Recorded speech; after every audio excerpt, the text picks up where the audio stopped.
மூன்றும் தா. அன்பர்கள் அனைவருக்கும் ஆத்திய சொர்ணலட்சுமி ஆத்ம வணக்கங்கள். இந்த பதிவு டிசம்பர் மாதத்திற்குரிய பலன்களை வந்து காணவிருக்கிறோம்.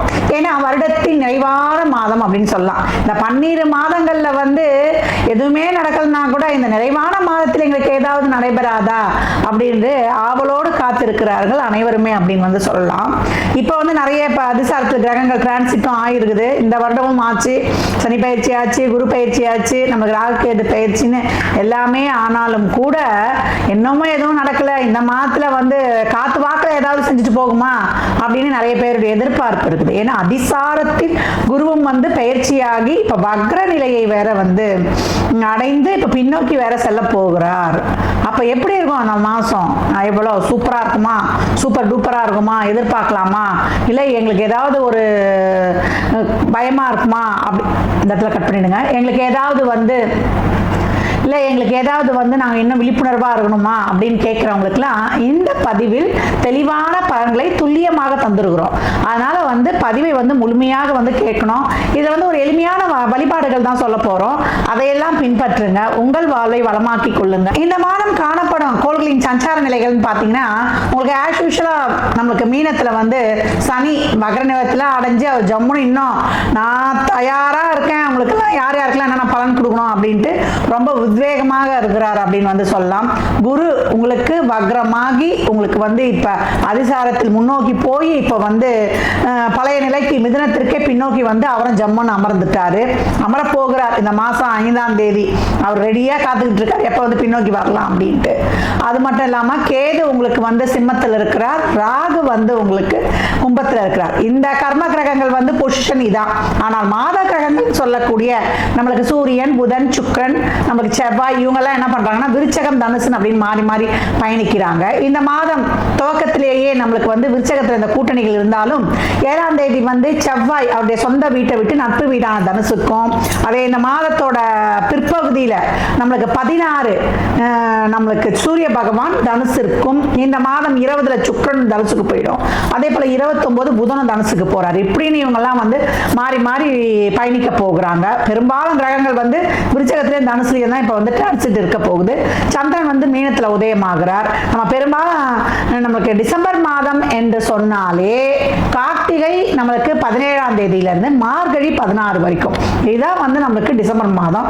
இந்த மாதத்துக்குரிய நான் சொல்லிட்டேன் ஏற்கனவே எப்படிலாம் நம்ம வந்து இந்த மாதத்தை வந்து ஹேண்டில் பண்ணிட்டு போகலாம் என்பதை இந்த பதிவில் தெளிவாக காணலாம். வாங்க. தனுசு ராசி, தனுசு லக்னத்திற்கான பலன்களை காணவிருக்கிறோம். இந்த நிறைவான மாதம் கொஞ்சம் கவனமாக கடந்து வரணும் அப்படின்னு வந்து சொல்லியாச்சு. தனுசிற்கு நிறைய நல்ல பலன்கள் வந்து இந்த வருடம் முழுவதும் சொல்லியிருக்கிறோம்.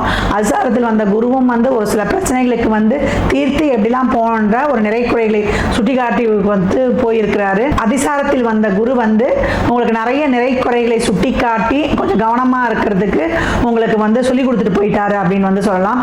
இந்த மாதத்தை பொறுத்த வரைக்கும் 12லயே குரு கிரக கூட்டணிகள் இருக்குது. அதுக்கப்புறம் செவ்வாயும் உங்களுக்கு சூரியனும் வந்துட்டு ராசி அதிபதி பார்வையில் இருந்துருவாங்க. அதனால மாத பாதி வரைக்குமே ரொம்ப அவேரா இருந்துருங்க. அதுக்கப்புறம் கொஞ்சம் வந்து கொஞ்சம் தைரியமாக கிளம்புறீங்களா, தைரியம் தானாவே வந்துடும். கோபத்தை மட்டும் குறைச்சிங்கன்னா போதும். இந்த மாதம் வந்து நடக்கிற செயல்கள் அப்படியே நடக்கட்டும். ஒரு செயலை வந்து பலவிதமாக செய்யணும்னு யோசனை பண்ணுவீங்க. நிறைய அலைச்சல் திருச்சல், நேர விரயம், பண விரயம், உடல் அசதி, நேரத்துக்கு சாப்பிட முடியாது, தூங்க முடியாது, விரக்தி, மனப்பான்மை, போற வேலை நடக்கலையேன்ற ஒரு என்ன சொல்றது, ஒரு தேவையில்லாத ஒரு மன அழுத்தம், ஒரு ஸ்ட்ரெஸ், இதெல்லாம் கூட இருக்கும். நிறைய அலைய வேண்டியதா இருக்கும். அதே போல வேலை செய்யற இடங்கள்ல கணவன் மனைவி கிட்டேயே நிறைய கருத்து வேறுபாடு வருவது, இதெல்லாம் வந்து கூடுதல் கவனம் தேவை. நிறைய ஒரு வேலையை முடிக்கிறதுக்கு நிறைய டைம் வந்து செலவாகும்.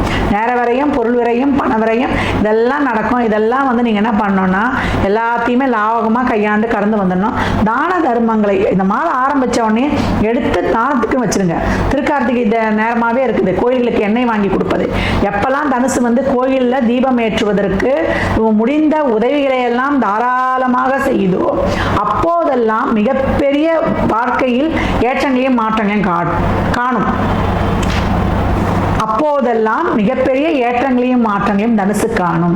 எப்படி அந்த கோயில் வளாகம் இருக்கு இல்லையா, ஆலய வளாகம் எப்படி ஒளியால் வந்து ஜொலிக்குதோ அந்த மாதிரி அவங்க வாழ்க்கையில் ஏற்றங்களை காணலாம். நல்லா விரதம் இருந்து அந்த நாளில் சிறுகார்த்திகையில் சிவபெருமானையும் முருகப்பெருமானையும் வணங்கும் பொழுது உங்களுக்கு நல்ல பூர்வ புண்ணியம் சிறப்பாக செயல்படும். அதே போல உங்க பாக்கியஸ்தானமும் செயல்பட்டு, ஏன்னா 5க்குரிய செவ்வாயும் 9க்கு உரிய சூரியனும் உங்கள் ராசி அதிபதியும் இந்த திரிகோணாதிபதிகளின் சங்கமம் உங்களுக்கு மாத பிற்பகுதியில் மிக அருமையாக செயல்பட்டு நல்ல தொழிலில் ஒரு ப்ரமோஷன், ஊதிய உயர்வு, உத்தியோக உயர்வு, எதிர்பார்க்காத ஒரு மாற்றங்கள், அது நல் மாற்றங்களாய் மனதிற்கு நிறைவான செயல்பாடுகளை தரும். அதற்கு பொறுமை, நிதானம், சகிப்புத்தன்மை, பொறுப்புணர்வு கூடுதலாக வேணும் அப்படின்னு சொல்லியாச்சு. நாளில் இருக்கக்கூடிய அர்த்தாஷ்டம சனி நம்மளை அசைத்து பார்க்க ரெடியா இருக்குது. அப்ப உடல் வகையில, உறவுகள் வகையில, பொருளாதார வகையில நாலா பக்கம் நம்மளுக்கு ஸ்கெட்ச் வச்சாலும் நம்ம கொஞ்சம் அலாட்டா விழிப்புணர்வா எது நல்லது எது கெட்டதுன்னு ஆய்ந்து பகுத்து ஆராய்ந்து அறிந்து நிதானத்துடன் விழிப்புணர்வுடன் அதீத கவனத்துடன் செயல்படும் பொழுது வெற்றி உங்கள் பக்கமே. எனக்கு எல்லாம் முடிவெல்லாம் எடுக்க தெரியலமா அப்படின்ட்டீங்கன்னா உங்களுக்கு அறிந்த ஒரு நல்ல தெரிந்த ஒரு வில்வேஷரிடம் ஆலோசனை கேட்டுக்கொள்வது ரொம்ப சிறப்பு. பொறுமை வேணும், ஒரே நேரத்தில் எல்லாத்தையும் செய்து முடிக்கிறன்ற ஒரு வேகம் வேண்டாம், நிதானம் பிரதானம். அதுதான் இந்த மாதம் வந்து தனுசுக்கு சொல்லப்பட போகுது. அப்ப இந்த மாதம் வந்து சிவ வழிபாடும் முருக வழிபாடும் செய்து சிவபெருமானமும் கந்த சஷ்டியும் வேல்மாறலையும் படித்து உங்களுடைய வாழ்வை வளமாக்கிக் கொள்ளுங்கள். நம்ம அந்த விசேஷ நாட்கள்லாம் விரதம் இருப்பது, கார்த்திகை மாதம் வந்து ஒரு சில சபரிமலைக்கெல்லாம் மாலை போடுவாங்க, அதெல்லாம் உங்களுக்கு வந்து இந்த சனி அர்த்தாஷ்டம சனியைக்கு வந்து அதெல்லாம் ஒரு பரிகாரமாக உங்களுக்கு செயல்படும். மார்கழி மாதத்தில் கேட்கவே வேண்டாம். இன்னும் நீங்க வந்து ஆண்டாள் வழிபாடு செய்வதும் உங்களுடைய 4-11 இன்னும் மார்கழி மாதம் வந்து ஆண்டாள் வழிபாடுலாம் செய்யும் பொழுது அந்த பதிகங்கள்லாம் அந்த பாசுரங்கள்லாம் படிக்கும் பொழுது உங்களுக்கு வந்து சிறப்பாக 6-11 ஆக்டிவேட் ஆகிடும். எல்லா சோதனைகளையும் நீங்கள் வந்து கடந்து சாதனை செய்யக்கூடியவர்களாக. அப்போ இந்த மாதம் வந்து மாத முற்பகுதியில் அலாட்டு 16 தேதிக்கு மேலே ரொம்ப சிறப்பாக அற்புதமாய் கடந்து வரப்போகிறோம்.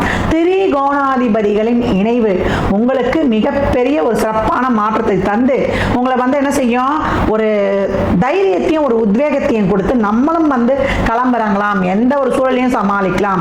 வெளிநாட்டு வேலை வாய்ப்புல இருந்து அதுல இருந்து ஒரு பாஸ்போர்ட் விசா எல்லாம் சிக்கல் இருக்குதுன்னா அதையெல்லாம் தீர்த்து கொடுப்பது, உறவுகள்கிட்ட இருந்த பிணக்கில் நீங்குவது, வெளியூர் மரங்களாக வருவது, இது வரைக்கும் குடும்பத்துல வந்து ஒரு தாம்பத்தியம் இல்லை, இல்லறத்துல வந்து நிறைய ஒரு பிரச்சனைகள் இருந்தவங்கெல்லாம் சூழலை உணர்ந்து அவங்கெல்லாம் வந்து கொஞ்சம் பேசி அந்த ஒரு சுமூகமாக இருப்பது, இந்த மாதிரியான ஒரு நல்ல விஷயங்கள் எல்லாம் உங்களுக்கு மிக சிறப்பாக செய்து கொடுத்துரும்.